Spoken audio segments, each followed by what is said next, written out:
17 de outubro é o Dia Internacional para a Erradicação da Pobreza. A data remete a um ato feito em 1987 pelo padre Joseph Rezinski, que reuniu 100 mil pessoas na Praça dos Direitos Humanos em Paris. Naquele dia, foi inaugurada uma pedra com a seguinte frase: onde homens e mulheres são condenados a viver na pobreza, os direitos humanos são violados. Vamos a São Paulo com Anne Zanetti, que tem mais informações. Boa noite, Anne. Oi, Maria Paula, Lara, boa noite a vocês e a todos que nos acompanham. Nesse Dia Internacional para a Erradicação da Pobreza, a gente lembra que essa, inclusive, é a meta número 1 da Agenda do Desenvolvimento Sustentável das Nações Unidas.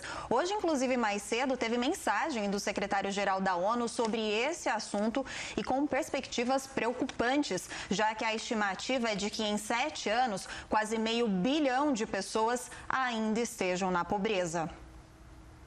Segundo a ONU, quase 700 milhões de pessoas no mundo vivem com menos de $2,15 por dia, o que dá menos de R$11. Isso representa 8,5% de toda a população mundial. Há também outros níveis de pobreza, como dificuldade de acesso às coisas mais básicas, como água, alimentos, educação e serviços de saúde.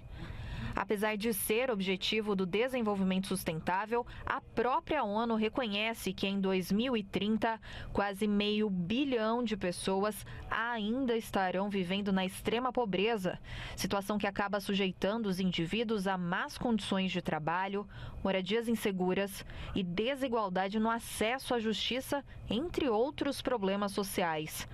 No Brasil, o último levantamento do IBGE, feito em 2021, contabilizou mais de 18 milhões de pessoas na extrema pobreza, o que coloca o percentual de brasileiros próximo da média mundial, com 8,4% da população em situação extremamente vulnerável. Atualmente, 96 milhões de brasileiros nas faixas de pobreza e extrema pobreza estão inscritos no CAD Único e podem participar dos programas sociais do governo, como Bolsa Família. E sobre esse assunto, a gente conversa agora, ao vivo, com o economista Antônio Prado, ele que foi, inclusive, funcionário da ONU por 11 anos. Boa noite, Antônio. Obrigada por nos atender. Boa noite, Anne. Bom, a gente já começa falando que a gente viu na reportagem que hoje 700 milhões de pessoas vivem nessa condição de extrema pobreza no mundo. E aqui no Brasil, como é que a gente está hoje em relação ao combate a essa situação?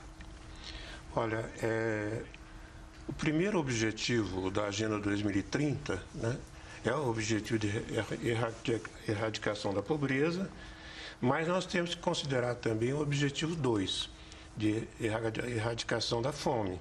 Não é? Por quê? Porque a expressão mais dramática da pobreza é, né, a fome.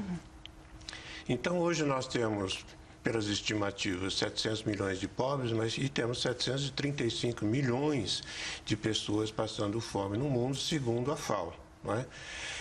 O Brasil vem trabalhando muito essa questão. Não é?